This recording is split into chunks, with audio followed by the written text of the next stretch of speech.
You find yourself getting friend zoned. It may be, especially if you've been out of the game for a while, that you're running on outdated software. Many of the things that you grew up believing about romance, the chase, being nice, are now outdated, I'm afraid. I'm not saying that they are totally redundant, but it is a form of software which will glitch and which isn't really up to date with modern expectations. We're working in a technological era now where so much attention is being given to so many people by so many strangers that even if you become more intimate with somebody, you are competing against a very, very wide field. So I'd like to talk to you about why people end up getting friend-zoned. I'd like to talk about scarcity. I'd like to talk about social constructs, and I'd like to talk about the boomerang effect. Now, it sounds heavy, but actually a lot of this is just plain common sense, which has been itemized and noted by other psychologists or observers. Scarcity principle has been outlined by Robert Cialdini in his book about advertising and marketing. And basically, if you've ever seen advertising which tells you to get this now before it's too late or the clock's ticking, that is the marketer using the scarcity principle. The scarcity principle triggers a response in people, which is, if this is going to run out soon or I can't have this thing, it's going to make that person or that thing more valuable, at least in perception. Now, if you're a nice guy and you are constantly providing the affirmation and the compliance and the agreement, you might think that this kind of software is going to be useful to you.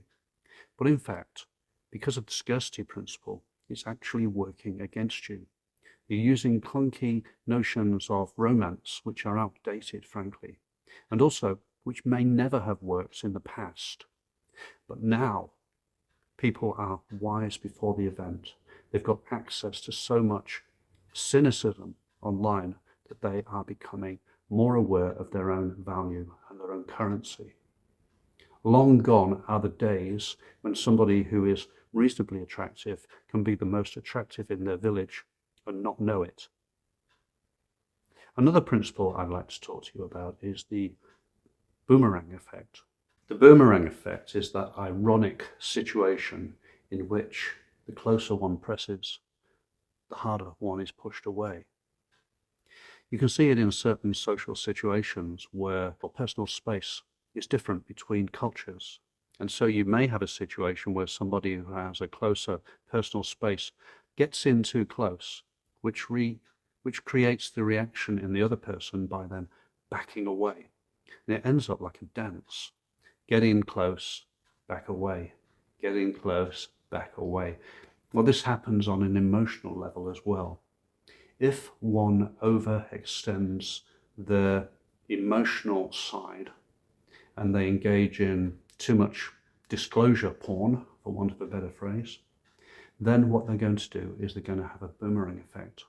The person who's receiving all this unsolicited emotional baggage is just going to leave it on the platform. They don't want to pick it up and carry it.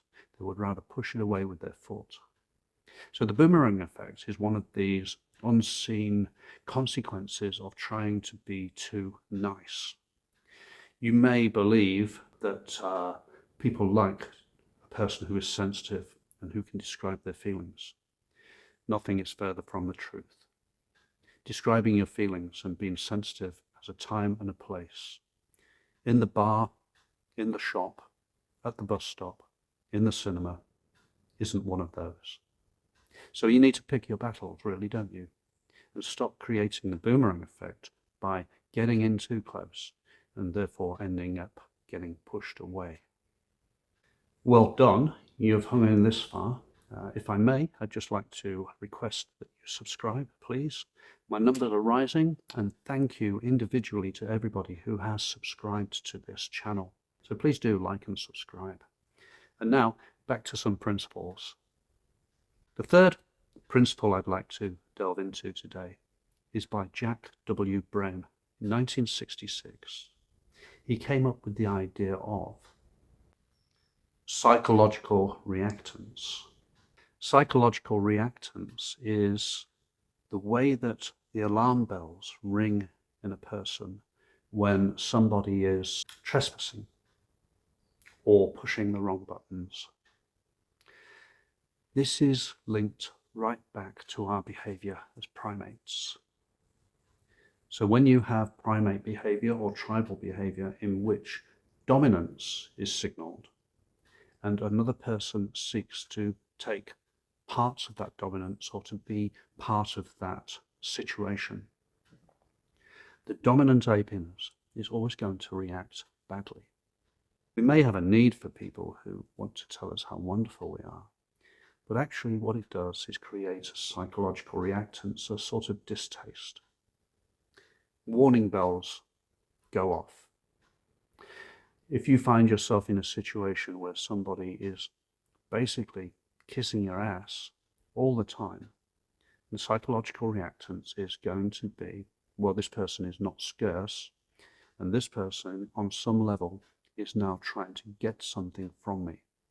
And often the nice guy comes across as the freeloader. They're trying to use emotional blackmail in order to get something. But dollars to dime, usually, they want sex. So what you've got now is our inner primates are going to respond badly to anybody who trespasses into our personal space. It's going to boomerang. It's going to signal a lack of scarcity. And as the old adage goes, and I've said previously, nobody's going to buy the cow if they're getting the milk for free. So the nice guy syndrome is a complex mix of mistaken ideas. I've discussed previously how it's essentially a dishonest approach, but let's put that to one side. A lot of people, if they're getting back into the dating game after a long, long time out of it, may be going in using outdated software, believing that romance and chasing is still considered useful, when in fact romance has been labelled toxic and chasing is now called stalking. The times have changed. And the reason that you may be using nice guy strategies is because you didn't get the memo.